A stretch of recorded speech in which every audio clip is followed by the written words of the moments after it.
जय हिंद बच्चों, आपका हमारे यूट्यूब चैनल नवोदय वाला 38 में स्वागत है। तो आइए बात करते हैं इस वीडियो के माध्यम से औसत के पार्ट 4 के बारे में, जो कि है क्वेश्चन नंबर 37 से है। हमने पिछले 3 वीडियो में औसत के 36 सवाल तक हल करा दिए हैं। यदि आपने नहीं देखा है तो आप पिछले वीडियो जाकर देख लिए। तो आइए पढ़ते हैं 37 की ओर। 37 क्वेश्चन कह रहा है, 4 लड़कियों की औसत आयु 150 सेंटीमीटर है। इनमें से 3 की औसत आयु 148 सेंटीमीटर है, तो चौथी लड़की की ऊंचाई है। देखिए, प्रश्न आपके स्क्रीन पर दिख रहा होगा, लिखा हुआ है कि 4 लड़कियों की औसत आयु जो है वो 150 सेंटीमीटर है, ये सवाल कहा था। और अगर 3 की औसत ऊंचाई 148 सेंटीमीटर, सॉरी यहाँ पर ऊंचाई लिखा है, हमने आयु बोल दिया है, तो फिर से समझिए, 4 लड़कियों की औसत ऊंचाई 150 सेंटीमीटर है और अगर 3 ही लड़कियों की औसत ऊंचाई देखा गया तो 148 सेंटीमीटर आया। तो सवाल कह रहा है कि चौथी लड़की की औसत ऊंचाई क्या होगी। देखेंगे कि 4 लड़कियों की अगर औसत ऊंचाई 150 सेंटीमीटर दे रखा है तो हम निकालेंगे इनका योग कितना हो जाएगा। तो सर, योग की जब बात करेंगे तो 150 जो औसत है इसकी संख्याओं की संख्या से गुणा कर देंगे, तो 15 चौक के 60 होगा, यानी जो चारों लड़कियों का जो ऊंचाई का योग है वो 600 सेंटीमीटर है। अब दूसरे शर्त से कह रहा है कि 3 की औसत ऊंचाई 148 है, हम निकालेंगे इसका योग। जब हम योग निकालेंगे तो 148 गुणे 3 बराबर होगा 3 अठे 24 के 4 हाथ आए 2, 3 चौक 12, 2 14, 3 एकम 3 और 1 4, 444 सेंटीमीटर। यानी ये पता हो गया कि अगर जहाँ पर 4 लड़कियाँ औसत सेंटीमीटर हैं तो 600 सेंटीमीटर उनका योग है, लेकिन जब 3 की हम बात करते हैं तो 444 सेंटीमीटर ही आता है। अब सवाल कह रहा है कि चौथी लड़की की औसत ऊंचाई क्या है, तो हम ध्यान देंगे कि ये सबका, ये चारों का योग है, ये 3 का योग है। अगर इस 4 वाले योग में से अगर 3 वाले योग को निकाल देंगे तो भैया चौथी लड़की पता हो जाएगा। यानी कह सकते हैं कि 600 में से अगर हम 444 निकाल लेंगे, जो उत्तर आएगा वो चौथी लड़की का ऊंचाई आएगा।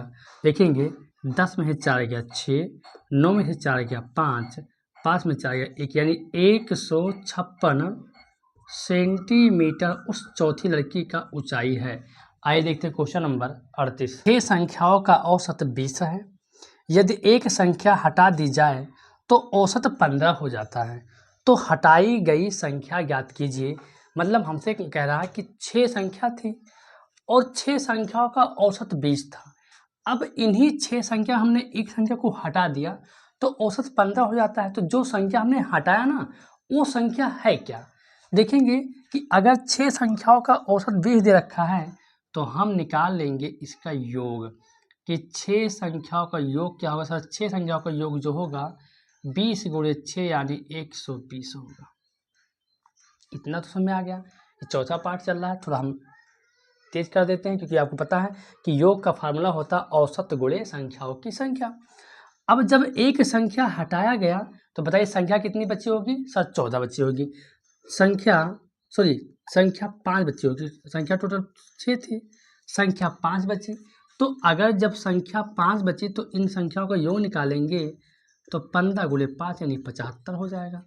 अब सवाल कह रहा था कि हटाई गई संख्या बताइए, तो जब संख्या नहीं हटी थी तो उसका योग 120 था, जब संख्या हट गई तो उसका योग 175 हो गया। अब जब संख्या हट गई तो 75 हो गया, तो अगर इस 120 में अगर 75 को घटा देंगे तो क्या हमको ये पता नहीं हो जाएगा कि कौन संख्या हटाई गई थी। 10 में से 5 गया 5, 11 में 7 गया 4, यानी जो संख्या हटाई गई थी वो संख्या थी 45 और यही हमारा उत्तर हो जाएगा। आइए देखते हैं क्वेश्चन नंबर 39 कि 12 संख्याओं का औसत 15 है। मतलब कोई 12 संख्या था, जब उनका औसत निकाला गया तो 15 आता है। यदि एक संख्या 41 को भी शामिल कर लिया जाए और अगर संख्या जो 41 है उसको भी शामिल कर लिया जाए तो इन 13 संख्याओं का औसत क्या होगा। बहुत ही प्रश्न है। जब 12 संख्याओं का औसत 15 है तो 12 संख्याओं का जो योग होगा वो 15 गुणे 12 होगा, यानी 12 पंचे 60 और 12 एक्के 12 और 6 180 होगा। तो 15 संख्या का जो योग होगा, 12 संख्या का जो योग होगा वो 180 होगा। अब सवाल कह रहा है यदि 41 को भी शामिल कर लें। जब हम इसमें 41 को शामिल करेंगे तो हमने ये शामिल कर लिया, हमने जोड़ दिया, तो शामिल जब कर लिया तो ये हो गया 1 8 से 12 1 1 221 हो गया। अब जब हम इसको शामिल कर लेंगे 221 हो जाएगा, तो करेक्ट औसत क्या होगा? तो भैया औसत क्या होगा? तो औसत बराबर होगा 221 बटा, भाग कैसे करेंगे? संख्याओं की संख्या से। पहले तो 12 था, लेकिन जब 41 आया तो हो गया 13। वही सवाल भी कह रहा है, तो इन 13 संख्याओं का औसत क्या हो? 13 से भाग करेंगे, 13 एक्के 13, यहाँ पर 13 एक्के 13 कटेगा और यहाँ पर 9 आएगा शेष, और 13 सत्ते 91, यानी 13 सत्रहियाँ 221 उत्तर हो जाएगा। आइए देखते हैं क्वेश्चन नंबर 40। तीन संख्याओं का औसत 9 है। यदि पहली दो संख्याओं का औसत 12 हो तो तीसरी संख्या ज्ञात कीजिए। मतलब बहुत ईजी प्रश्न है। अगर पहली 3 संख्या थी तो उन 3 संख्याओं का औसत जब 9 हुआ, फिर सवाल ने कहा अगर पहली 2 संख्या का औसत 12 है तो तीसरी संख्या बताओ। आसान तरीका है, जब 3 संख्याओं का औसत 9, तो योग अगर देखेंगे तो योग हो जाएगा 9 गुणे 3 बराबर 27, यानी 3 संख्याओं का योग 27 हो जाएगा। अब करेंगे कि पहली 2 संख्याओं का औसत अगर 12 है तो पहली 2 संख्याओं का अगर हम योग लेंगे तो योग हो जाएगा 12 गुणे 2 बराबर 24। हुआ कि नहीं हुआ? मतलब ये पता हो गया कि अगर तीनों संख्याओं का योग लेंगे तो 27 हो जाता है, और अगर हम दोनों संख्याओं का योग लेंगे 24 हो जाता है। तो अगर तीनों का योग 27 है और 2 का योग 24 है, तो सर जाहिर सी बात जो तीसरी संख्या होगी वो तीनों संख्या का योग 27 है, अगर 2 का 24 तो निकाल देंगे तो उत्तर हो जाएगा हमारा 3, और यही हमारा उत्तर हो जाएगा। आइए देखते क्वेश्चन नंबर 41। एक क्रिकेट खिलाड़ी विभिन्न मैचों में 13, 0, 19, 17 और 6 रन बनाता है। उसके रनों का औसत बताइए। तो ध्यान देना है कि जो क्रिकेट खिलाड़ी है वो पहले 13 बनाता है, फिर 0 बनाता है, फिर 19, फिर 17 और 6। लेकिन सवाल ने कहा कि हमें रनों का औसत बताइए। तो भैया औसत निकालना है तो संख्याओं का योग कर देंगे, जहाँ पर कामा वहाँ सबको प्लस करो। संख्याओं का योग बटा संख्याओं की संख्या। देखेंगे 17 6 23, देखेंगे 1 2 3 4 5, टोटल 5 संख्या है, 5 से भाग करेंगे, और 7 6 13, 13 और 9 22, 22 और 3 25, 25 के 5 हासिल आए 2, 1 1 2 1 3 और 2 5, यानी 55 बटा 5, 5 1 के 5 और 11 बचे 55, जो उसका औसत रन बनाने का है वो 11 है। आइए देखते हैं क्वेश्चन नंबर 42। संख्याएं 3, 6, 9, 6 का औसत बताइए क्या होगा। तो औसत का फार्मूला संख्याओं का योग बटा संख्याओं की संख्या। हम इस प्रश्न को सब तेज बता रहे हैं क्योंकि प्रश्न बहुत ही आसान है। 9 6 15, 15 और 6 21, 21 और 3 24, 24 बटा 4 करेंगे, 4 1 4, 4 6 24। उत्तर जो आया, उत्तर आ गया आपका 6। आइए देखते हैं क्वेश्चन नंबर 43। एक व्यापारी ने 5 टिन डालडा 210 प्रति टिन की दर से तथा 7 टिन डालडा 215 प्रति टिन की दर से और 8 टिन डालडा 200 प्रति टिन की दर से खरीदा। तो डालडा का औसत मूल्य बताइए क्या होगा। आइए इसको हल करते हैं। लिखा हुआ है कि जो व्यापारी ने जो डालडा खरीदा वो 5 टिन डालडा खरीदा 210 के हिसाब, मतलब एक टिन का 210 है, तो पाँचों का हो जाएगा 5 एकन्ने 5 और 5 दूनी 10, यानी 1050 रुपया हो गया। 5 टिन डालडा का दाम 210 के हिसाब से। उसने खरीदा 215 के हिसाब से 7 टिन डालडा। 7 पचे 35 के 5 हासिल आए 3, 7 एक 7, 3 10 के 0 हासिल आए 1, 7 दूनी 14 और 1 हासिल 15, यानी 1505 रुपये का खरीदा उसने, 7 टिन डालडा जो 215 के हिसाब से था। अब देखेंगे 8 दूनी 16 यानी 1600 रुपया का उसने खरीदा 8 टिन डालडा। अब ये हो गया। अब सवाल ने हमसे पूछा है कि हमको इनका औसत मूल्य बताओ। तो औसत मूल्य का मतलब होता है कि संख्याओं का योग बटा संख्याओं की संख्या। तो संख्याओं का योग करेंगे तो 5 हिसाब 5 आएगा, 5 से यहाँ पर 5 आएगा, 5 6 11, एक हासिल आ गया, 1 1 2 3 और एक हासिल आ गया 4, यानी जो टिन डालडा का जो मूल्य का योग है वो 4155 है। अब सवाल ये उठता है यहाँ पर भाग किससे करें, 1 2 3 से करें क्या? ये औसत का तरीका होता है कि संख्याओं का योग करो और संख्याओं की संख्या से गुणा भाग करो। लेकिन संख्याओं की संख्या हम 3 इसलिए नहीं रखेंगे क्योंकि उसने 5 टिन डालडा खरीदा, फिर 7 और 8, तो 8 7 15 और 5 20, यानी उसने टोटल 20 टिन डालडा खरीदा है। तो हम 20 से भाग करेंगे। 20 एक के 20, 20 दूना 40, यहाँ पर 1 हो गया। जब 1 हुआ तो यहाँ पर 15 हो जाएगा और 15 कम है तो यहाँ पर शून्य बढ़ाकर हो जाएगा 155। अब काटेंगे 20 सत्ते 140, 20 सत्ते 140 जब कटेगा तो 15 शेष आएगा। 15 कटेंगे यहाँ दशमलव बढ़ाएंगे और हो जाएगा 150। तो 15 सत्ते और 20 सत्ते 140, फिर 15, फिर 20 पंचे 100, यानी देखेंगे 207.75 यही टिन के डालडा का औसत मूल्य हो जाएगा। आइए देखते हैं क्वेश्चन नंबर 44 कि 3 संख्याओं का औसत 7 है। यदि पहली 2 संख्याओं का औसत 5 हो तो तीसरी संख्या ज्ञात कीजिए। बहुत ही बेहतरीन क्वेश्चन है, बहुत आसान भी है। सवाल क्या है कि 3 संख्याओं का औसत 7 है तो सर 3 संख्याओं का योग क्या होगा? तो होगा 7 गुणे 3 बराबर 21 होगा। अब सवाल कह रहा है कि पहली 2 संख्याओं का औसत 5 है तो सर योग क्या होगा? सर योग होगा 5 गुणे 2 बराबर 10 होगा। अब अगर 3 का योग 21 है और 2 का योग 10 है तो तीसरी संख्या क्या होगी? जाहिर सी बात है 21 में से 10 गया सर 11, तीसरी संख्या जो होगी वो 11 होगी। आइए देखते हैं क्वेश्चन नंबर 45। किसी कक्षा के 30 विद्यार्थियों की औसत आयु 15 वर्ष है। यदि अध्यापक को भी शामिल कर लिया जाए तो औसत आयु में 1 वर्ष की बढ़त हो जाती है, मतलब बढ़ोतरी हो जाती है, बढ़ जाती है। तो अध्यापक की आयु बताओ क्या होगी? बहुत ही आसान क्वेश्चन है। यहाँ समझिए कि कोई कक्षा है उसमें 30 विद्यार्थी जब हैं तो उनका औसत आयु 15 ही वर्ष है, मतलब 30 विद्यार्थी जब हैं तो औसत आयु 15 वर्ष है।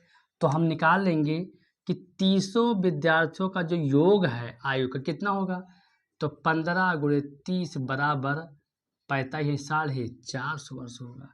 यानी अगर उन 30 विद्यार्थियों का योग करेंगे आयु का तो 450 वर्ष होगा। अब सवाल ने कह दिया है खुद कि अगर अध्यापक को शामिल जब हम करते हैं तो औसत आयु 1 वर्ष बढ़ जाती है, यानी औसत पहले 15 था तो अब हो गया 16। तो सर योग कितना हो जाएगा? तो जो योग बनेगा वो औसत गुणे संख्याओं की संख्या। विद्यार्थी थे पहले 30, जब अध्यापक आए तो हो गए विद्यार्थी जब मिलाकर 31 हो गए, और जब 31 हो गए तो 31 से गुणा करेंगे तो 16 एक के 16 के 6 हासिल आए 1, 16 3 48 और 1 49, 496 वर्ष हो गया। अब सवाल ने कहा है तो अध्यापक की आयु बताओ।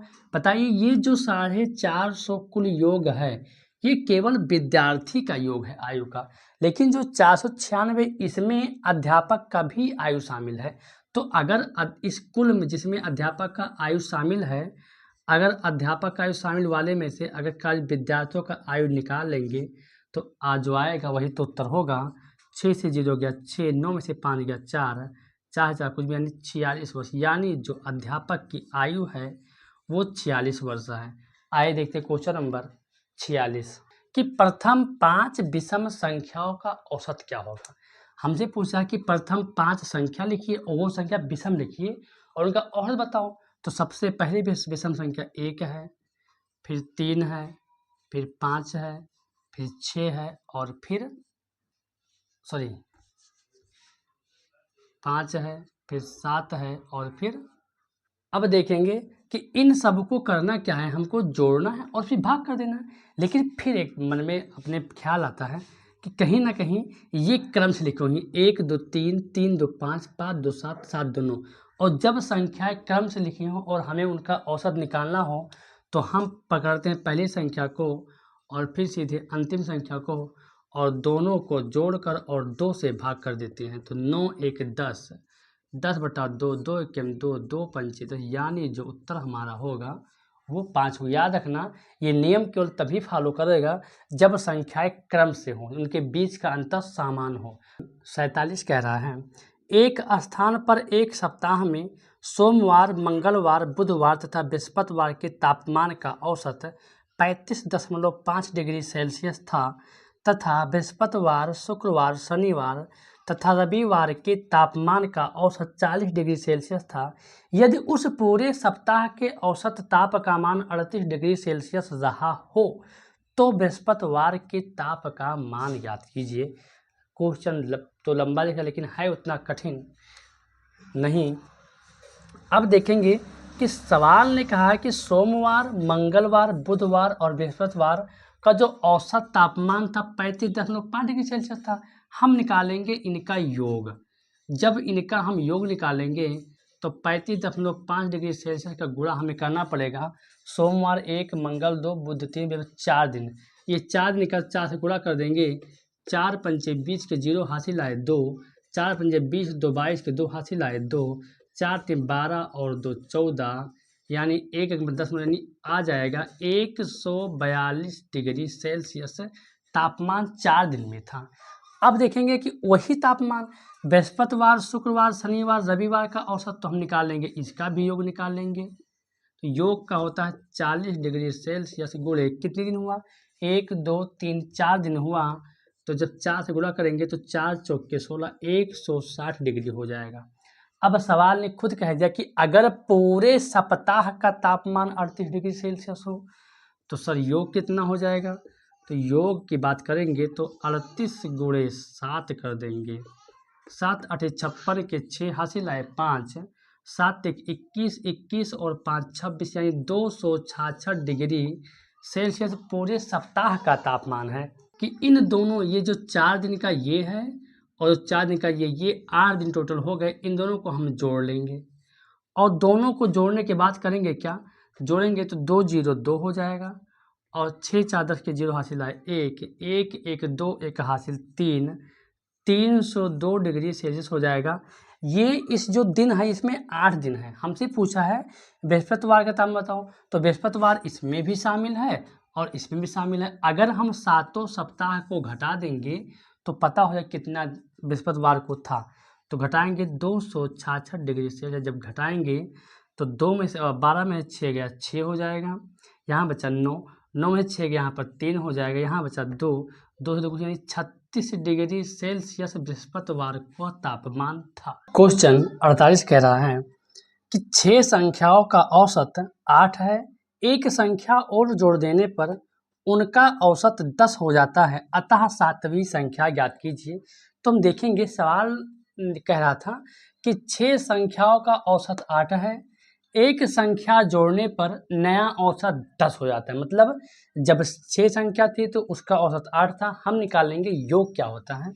तो अगर औसत 8 है 6 संख्या का तो 6 संख्या का जो योग होगा वो 8 छक 48, यानी औसत गुणे संख्याओं का संख्या 48, यानी 8 संख्याओं का जो 6 संख्याओं का जो योग होगा वो 48 होगा। अब सवाल ने कहा है कि एक संख्या जोड़ने पर एक संख्या अगर और जोड़ देते हैं तो जो औसत जो बनता है वो 10 हो जाता है बढ़कर। तो बताइए योग कितना हो जाएगा। तो योग हो जाएगा, संख्या तो था हमारे पास 6, जब एक संख्या और आ गया तो हो गया 7, यानी 10 गुणे 7 बराबर 70, 70 हो गया। अब सवाल कह रहा है तो 7वीं संख्या क्या है। जब संख्या हमारे पास 6 थी तो टोटल योग 48 था, जब 7वीं संख्या आकर इसमें मिली तो योग हो गया 70, यानी 7वीं संख्या होगी 70 में से अगर हम 48 को घटा लेंगे तो 10 में से 8 गया 2, 6 में 4 गया 2, यानी जो 7वीं संख्या होगी वो आपकी 22 होगी।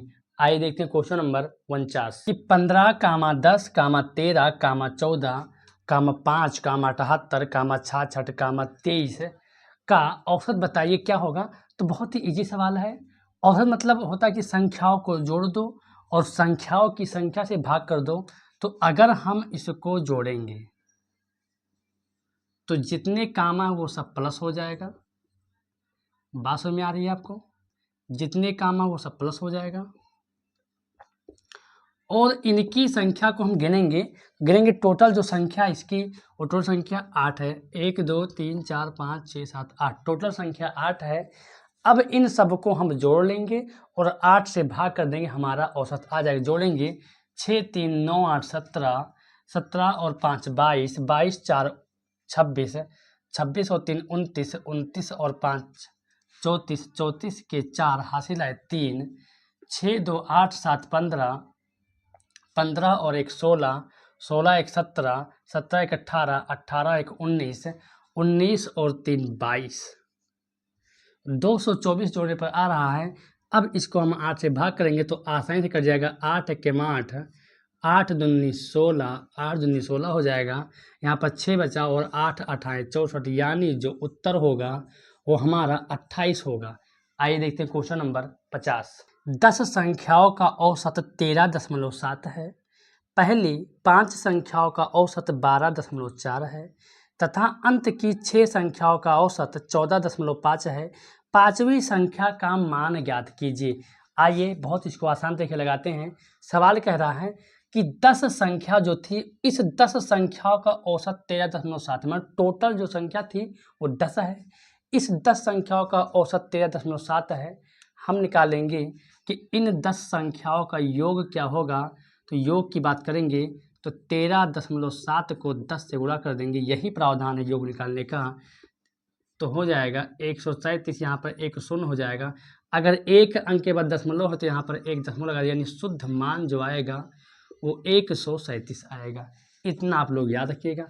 अब दूसरा कह रहा है कंडीशन कि अगर इन्हीं 10 संख्याओं में पहली 5 संख्याओं का औसत 12.4 हो, अगर पहली 5 का योग औसत 12.4 हो तो सर पहली 5 का योग जो होगा वो होगा 12.4 गुणे 5 यानी होगा 5 चौके 20 5 10 2 12 5 के 5 एक हासिल 6 एक अंक के बाद दशमलव लगाएंगे हो जाएगा 62 यानी जो होगा वो पहली 5 संख्या अगर हम जोड़ेंगे तो 62 आएगा, लेकिन 10 संख्या को हम जोड़ेंगे तो 137 आएगा। अब कह रहा है कि अगर अंत की 6 संख्याओं का औसत 14.5 मतलब पहले 5 का तो योग हमने निकाल लिया 62। अब अंत की 6 का औसत अगर 14.5 है तो हम निकाल लेंगे योग कितना हो जाएगा।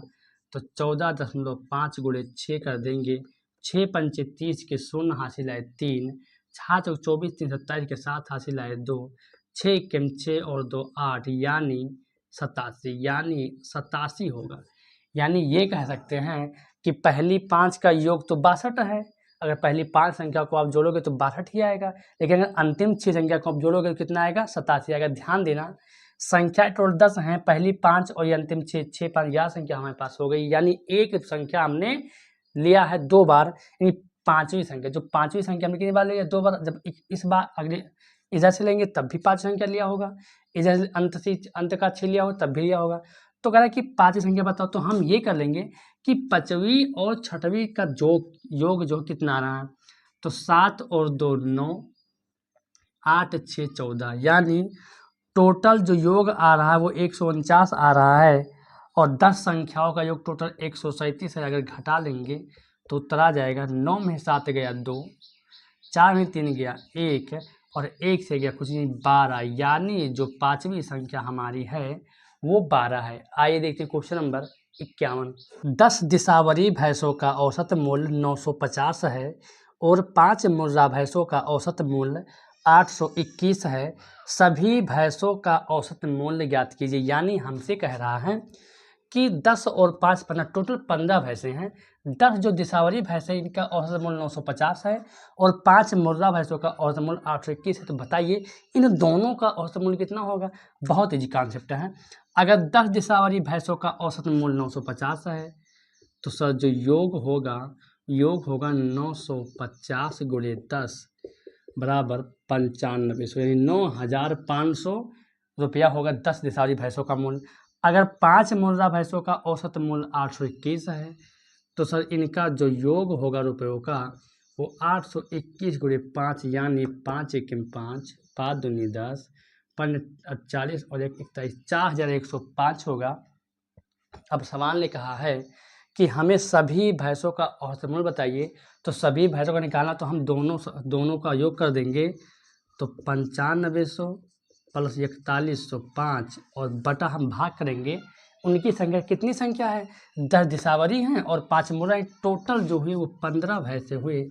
जोड़ेंगे तो 505 हो जाएगा, 000 हो जाएगा और 5 और 1 6 हो जाएगा और 9 4 13 हो जाएगा। जब इसको हम भाग करेंगे 15 से, 15 29, 15 8 120 और 15 9 135, 15 9 135 हो गया। यहाँ पर आ गया 1 और भाग 0, 15 7 105, यानी 907 हो गए। यानी एक मानी भैंसों का जो औसत मूल्य होगा वो 907 होगा। आइए देखते हैं क्वेश्चन नंबर 52। एक भोजनालय का मासिक औसत प्रति व्यक्ति आय 60 रुपये 25 है और उसके महीने भर का सभी सदस्यों पर व्यय 903.75 है। भोजनालय में सदस्यों की संख्या याद कीजिए। बहुत ही बेहतरीन क्वेश्चन है। क्वेश्चन कह रहा है कि एक भोजनालय मतलब जहाँ पर भोजन लोग करते हैं, और भोजनालय का मासिक जो औसत व्यय है, यानी जो व्यक्ति व्यय है, हमने यहाँ पर नहीं लिखा है, मतलब प्रत्येक व्यक्ति, तो एक व्यक्ति पर महीने का 60 रुपया 25 पैसा लगता है। एक व्यक्ति अगर भोजनालय में खाना खाता है तो महीने में उसका 60 रुपया 25 पैसा हो जाता है।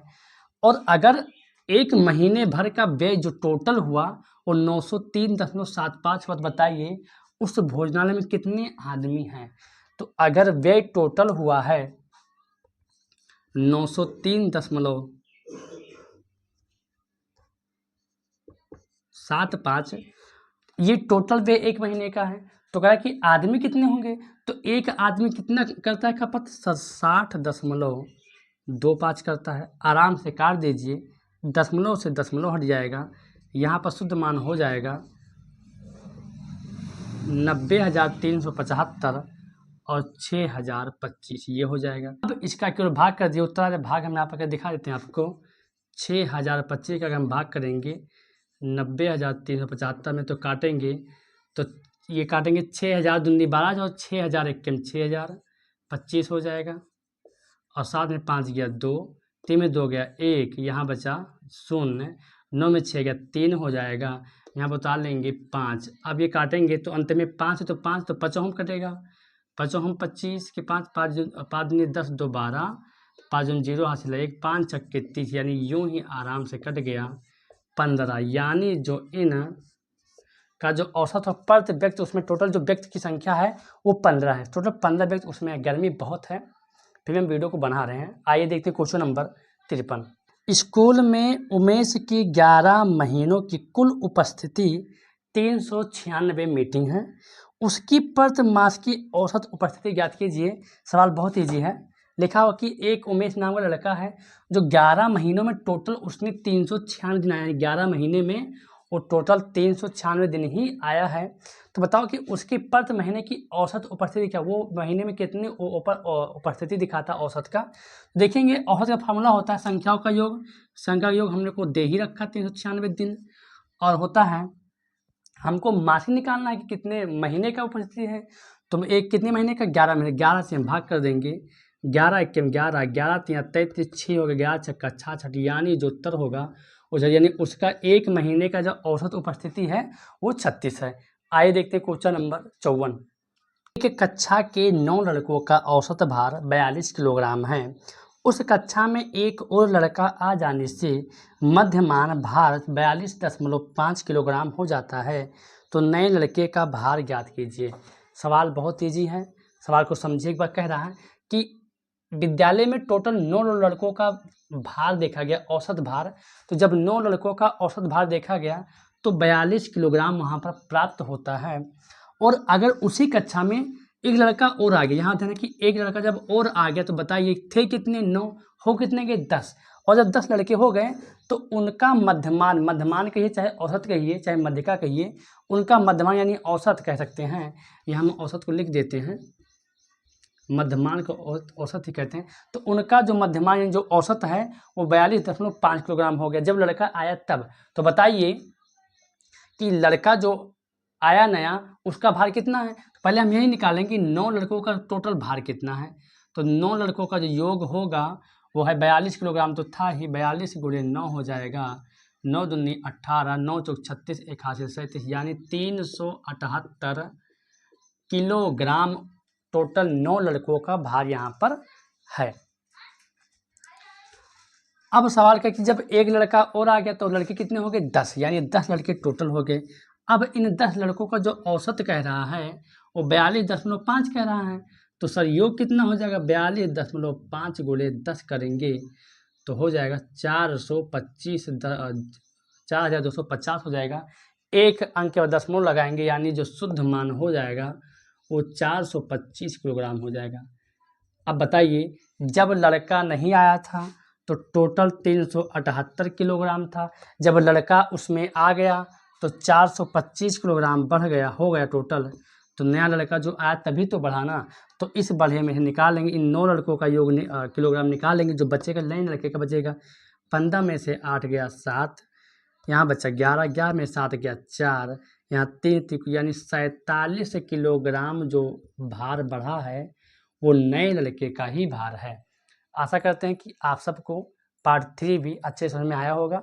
फिर मिलते हैं आपको अगले पार्ट 4 में। तब तक के लिए हमारे वीडियो को बने रहिए, लाइक करिए, सब्सक्राइब करिए और शेयर करना ना भूलिए ताकि उन बच्चों तक पहुँचे जो बच्चे अभी भी नवोदय की तैयारी नहीं कर पा रहे हैं, उनको कोचिंग पढ़ने में समस्या हो रही है, उनके गाँव में कोचिंग कोई नहीं पढ़ा रहा है। तो ऐसे बच्चों को आप ज़रूर शेयर करिए, अपने रिश्तेदारों के पास शेयर करिए, अपने रिश्तेदारों के पास शेयर करिए और अपने उन सभी दोस्तों के पास शेयर करिए जो नवोदय विद्या की तैयारी कर रहे हैं। फिर मिलते हैं आपको अगले वीडियो में पार्ट 4 में। तब तक के लिए जय हिंद।